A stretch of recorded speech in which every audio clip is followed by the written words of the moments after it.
Muito bem, mais uma vez aqui, dando continuidade nos nossos assuntos e, não menos importante, a gente vai falar um pouquinho sobre modo freelancer.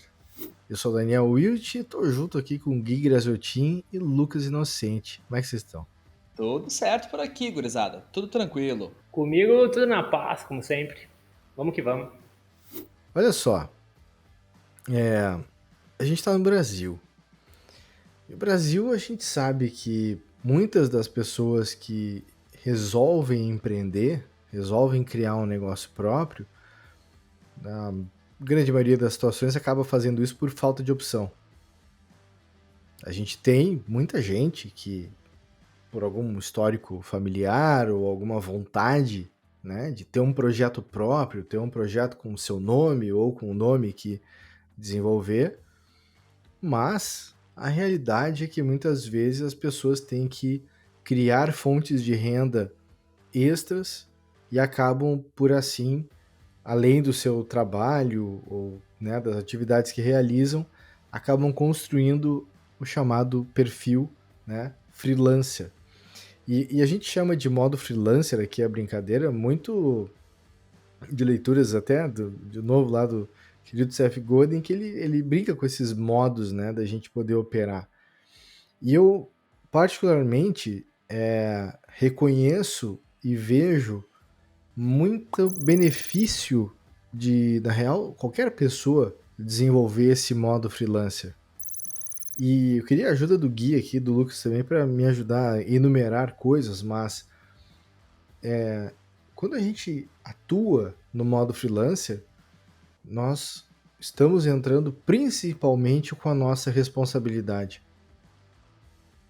Eu percebo muitas vezes que tem uma compra, tem uma coisa diferente ali. Eu fui freelancer desde o meu primeiro emprego, eu já fazia freelance em paralelo. E, e o freelance é isso, é tu pegar de ponta a ponta um projeto, é tu fazer uma proposta comercial, é tu fazer um atendimento, sabe? Tu fica muito mais na frente, né? Realmente tu fazendo a frente em todas essas áreas. Então, tu tá lidando diretamente com o cliente, tu vai cumprir aquele compromisso que tu marcou com mais seriedade, né? Tu tem uma visão maior do problema e não só a parte técnica específica que tu executa num dia a dia, né? Então, acho que o freelance é isso, essa coragem até de tu botar a cara, dizer que tu vai fazer, por quanto, entregar e ver a situação pronta, né? Esse ponto a ponto. Interessante. Ô Gui, qual foi a primeira habilidade que tu escolheu quando foi trabalhar com freelance? Qual foi a primeira habilidade colocada em prática, colocada em jogo? Eu tentei tocar da noite com música, né? Mas Foi a tentou primeira não, né? coisa. Conseguiu, né? Não me sustento, né?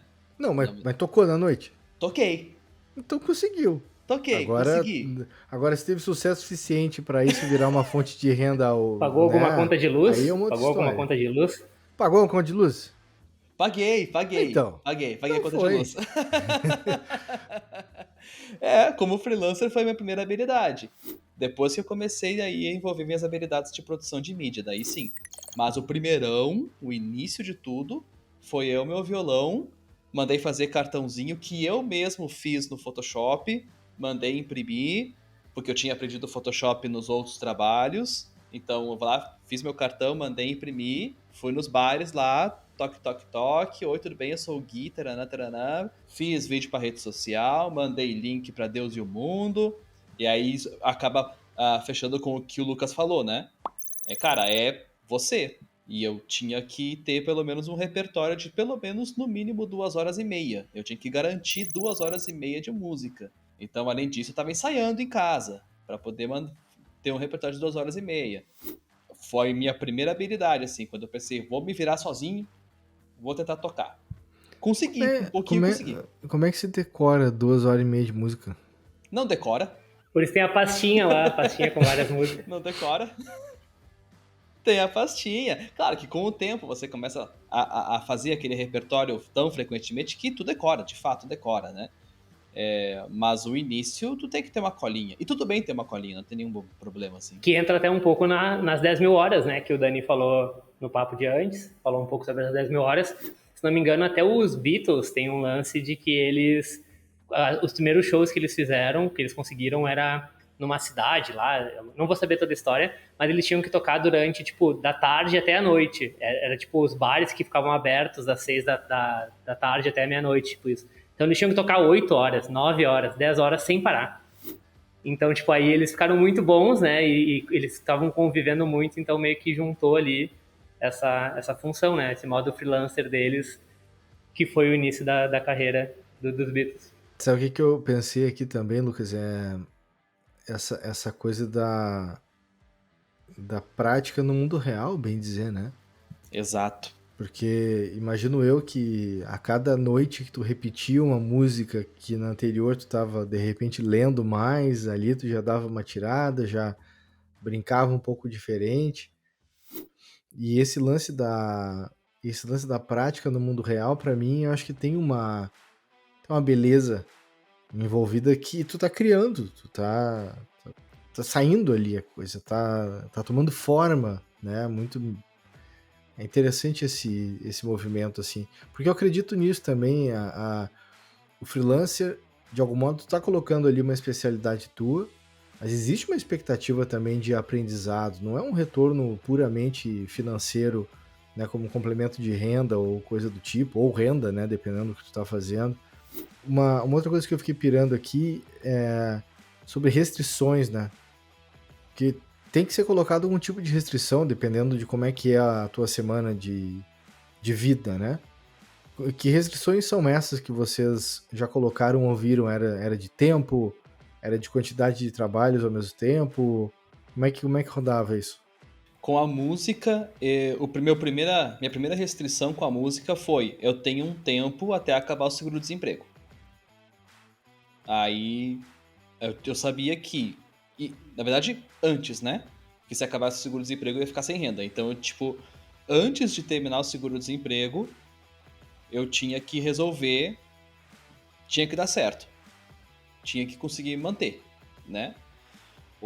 Foi a minha primeira restrição, assim. Eu sempre fiz freelance como um projeto paralelo, né? Sempre foi alguma coisa em paralelo que eu tocava. Até teve uma época que foi a maior parte da minha renda, que eu estava numa empresa que não estava me dando dinheiro, eu estava de sócio e tal, numa startup que não estava dando dinheiro, então eu fazia freelance, fazia festa, era DJ de festa, fazia de tudo para levantar uma grana, e isso até ficou a parte maior, né, do lance, assim. Mas eu sempre, tipo, eu nunca coloquei uma restrição de tempo, pelo contrário, assim, eu sempre ficava fazendo freelance até desmaiar quase. Então, tipo assim, eu saía do trabalho, pegava o freela pra fazer e ficava até meia-noite, 1, 2 da manhã e tal. Então, tipo assim, sempre foi um lance paralelo, assim, nunca foi o vou viver disso por um tempo. Então, não tem exatamente uma restrição disso, né?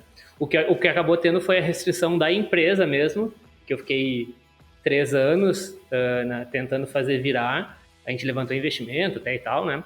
Mas não, a grana em si não girou, não se pagava. E aí ali foi uma restrição de vida, assim, foi tipo, tá, meu, passou aqui esses 3 anos aqui, não tem condição, vamos voltar pro mercado de trabalho e vamos ver o que acontece, né?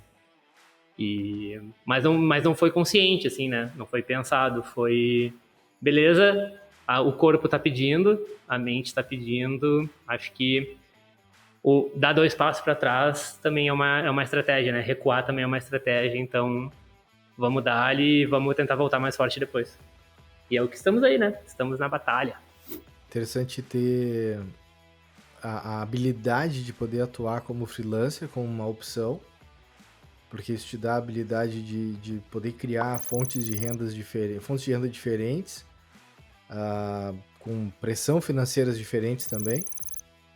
Então, às vezes é uma habilidade que tu tá começando a desenvolver, tu pode te dar o luxo de cobrar menos por ela, de repente, se tu acha que faz sentido, né? Ou atuar em projetos mais curtos, que não, né? De repente apoiar alguém num projeto, tentando ali ganhar um pouco do aprendizado, um pouco do processo, né? Muitas vezes, eu acho que tem isso também. Então é uma questão interessante, assim. Mas fica esse convite para você, se você não tem um freelance, busque um freelance. Tenta desenvolver essas fontes de renda. E, na verdade, é o convite, né? Porque muitas pessoas vão descobrir que não, elas são pessoas de uma única fonte de renda. E isso pode ser um benefício como pode ser um risco, né? E aí é importante lembrar do que a gente já falou em vídeo anterior sobre a trabalhabilidade, né? Quanto maior a sua quantidade de habilidades que você tem para colocar no jogo, maior vai ser a sua trabalhabilidade. Quanto menor a sua quantidade de habilidades que você tem, né, para colocar em jogo, a sua trabalhabilidade pode ficar comprometida. Então, daí é importante também compensar isso de alguma forma. Pode ser um grau de especialidade maior. Então, se você é uma pessoa de uma única fonte de renda, talvez faça muito sentido ser uma pessoa especialista no assunto para garantir a sua trabalhabilidade. Então tem esses jogos assim que são importantes assim, a gente entender como nos guiarmos, né? E o que tu já fez de freelance aí nessa vida, além de poeta? O que mais que tu já vendeu aí em freelance, modo freelance? E eu tive um zine que nunca virou dinheiro, mas eu a partir dele eu consegui escrever em outros zines e acabei até participando de alguns concursos literários depois. Não ganhei nenhum, mas eu participei. Mas era uma forma, porque eu entrava nessa coisa do, será que eu posso escrever coisas assim, sei lá, né? E eu brincava com isso. E eu usava os concursos como uma forma de criar coisas, de fazer a produção para aquilo. Tinha que ser inédito, tinha que não sei o quê. Tu tinha um objetivo, né? Falamos Eu, disso do conteúdo anterior. Você sabe, tinha tinha um um objetivo objetivo. ali. Tinha um objetivo de aprendizagem, tinha um objetivo de ver como é que rola. Porque se ganhava o. Esse era o ponto importante. Se ganhava o concurso, tinha grana. Entendeu? Ah, Então tinha um lance. E eu me lembro de um ano que. De uma época em Porto Alegre que eu acho que não tem mais, não sei se tem ainda, Sim, sim. que tinham poemas nos eu ônibus. lembro dessa época. E eu cheguei a submeter. Eu cheguei a submeter um poema para pro Poemas nos ônibus, mas acho que nem lá eu fui aceito ou coisa do tipo. Mas tudo bem, entendeu? Mas como eu comentei, tempos depois eu resolvi juntar todas essas poesias, botei dentro de um livro, botei esse livro para publicação e paguei conta de luz. Então, tudo faz sentido. Mas eu tive muito. O meu lance com freelance, ele começou a tomar forma mais em 2002, quando eu criei a minha primeira empresa. Então, quando eu crio essa empresa, eu começo a prestar serviço para duas empresas e eu me habilito a começar a prestar serviços de coisas que não normalmente eu vendia. E aí isso começou a criar a estrutura, né? Aí depois de um tempo eu fui lá e criei uma outra empresa. Uhum. E aí a coisa foi tomando ideia. Mas por exemplo, a minha atuação em processos de gestão de equipes, gestão de projeto, de vender serviços relacionados a isso, começou como um freelancer. Não era uma coisa comum para mim. A segunda empresa nasce de alguns cursos que eu vendia meio personalizado, meio de vez em quando para ensinar umas pessoas e eu vi, cara, de repente eu posso dar aula disso aqui mesmo, entendeu? E aí depois isso acabou virando uma outra empresa. Então toda ação de freelancer meio que criava um negócio depois. Por exemplo, da escrita, que eu comentei de artigos para revista, né? Num outro momento eu comentei disso, isso daí acabou virando depois convites para palestra. E aí eu não necessariamente ganhava dinheiro, assim, eu não ganhava dinheiro para palestrar, mas eu ganhava o transporte, hospedagem, alimentação. Então eu fui para muitos lugares do Brasil com tudo pago, vamos chamar assim. E muitos lugares do Rio Grande do Sul também. E isso, durante um tempo, era satisfatório para mim, sabe? Tipo, viajar para um lugar, assim, passagem de avião, todo o lance pago, assim. Uma coisa meio motorista esperando no aeroporto, Que sabe? Uma coisa mete, meio, olha só. saca? Ah, É chique. chique, né? E assim, pô, veio aqui palestrar e tal. Só que teve uma vez Foi uma história interessante lembrar. Teve um momento que eu falei assim, acho que eu tô fazendo isso errado. Quando eu fui palestrar num evento, e eu fui abrir o evento, tá? Eu fui, tipo assim, eu fui a palestra de abertura daquela noite. E na noite anterior, o Zeca Camargo esteve nesse mesmo evento palestrando. Mas ele ganhou muito dinheiro pra estar lá. E eu ganhei o busão. E aí eu notei que eu falei, algo aqui não está certo. Acho que preciso melhorar minhas habilidades de precificação. Então, e essa enfim, é uma coisa que a gente vai aprendendo na vida, né? Em relação aos nossos limites, inclusive de como a gente aplica as nossas habilidades, né? Para gerar experiência ou gerar dinheiro. Aí vai. De novo, né? Cada objetivo que a gente tem aí para fazer. Dá para ver a diferença, né, do que foi falado. O Dani trouxe a questão de oportunidade, que ele viu as oportunidades e começou a empreender e ativar esse modo freelancer a partir das oportunidades. E o que o Gui trouxe, e eu também me identifico mais com isso, é a parte da necessidade. Eu precisava pagar as contas que a minha grana do estágio que eu fazia não estava dando. O Gui estava ali precisando virar, porque ele também estava no seguro-desemprego e tal, que são as duas, né, os dois modos, as duas coisas que levam as pessoas a empreender, ou por necessidade ou por oportunidade, né?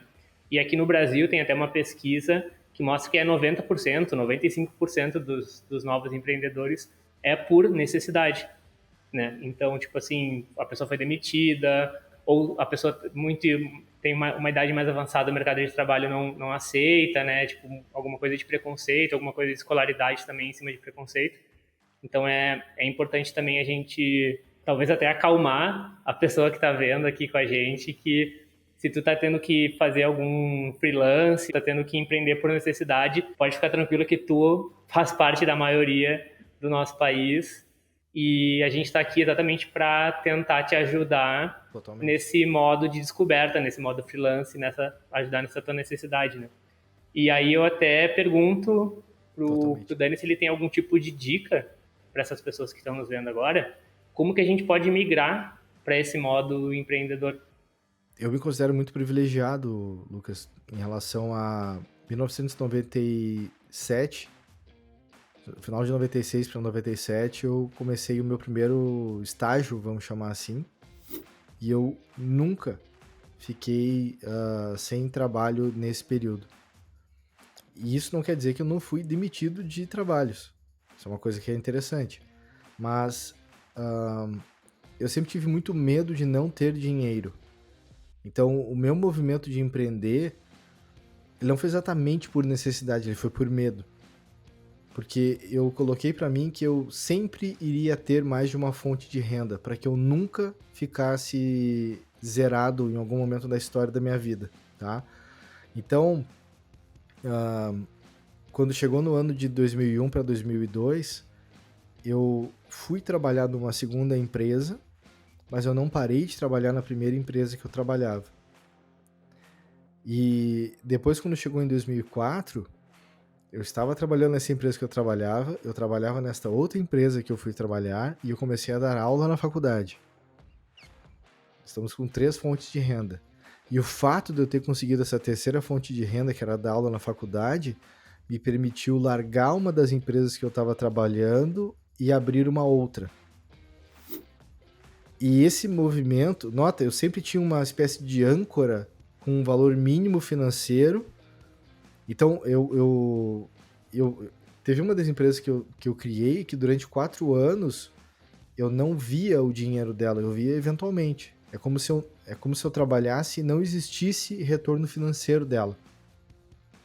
Depois de um tempo ele começou a vir e depois eu vendi a minha parte dessa empresa e daí eu consegui realizar algum dinheiro nela, vamos chamar assim. Mas o meu racional era sempre, isso aqui paga as minhas contas e agora eu vou me divertir. Mas eu me considero muito privilegiado, porque o medo, por uma situação familiar, o medo me fez criar esse movimento de nunca vou ter uma única fonte de renda. E a minha realidade hoje. Hoje eu consigo dizer que eu tenho umas 5, 6 fontes de renda diferentes. Não geram valores iguais, mas eu consigo ativar elas conforme a minha necessidade. E só como referência, o último projeto do qual eu fui demitido, eu demorei exatamente 8 horas para começar a trabalhar numa outra coisa.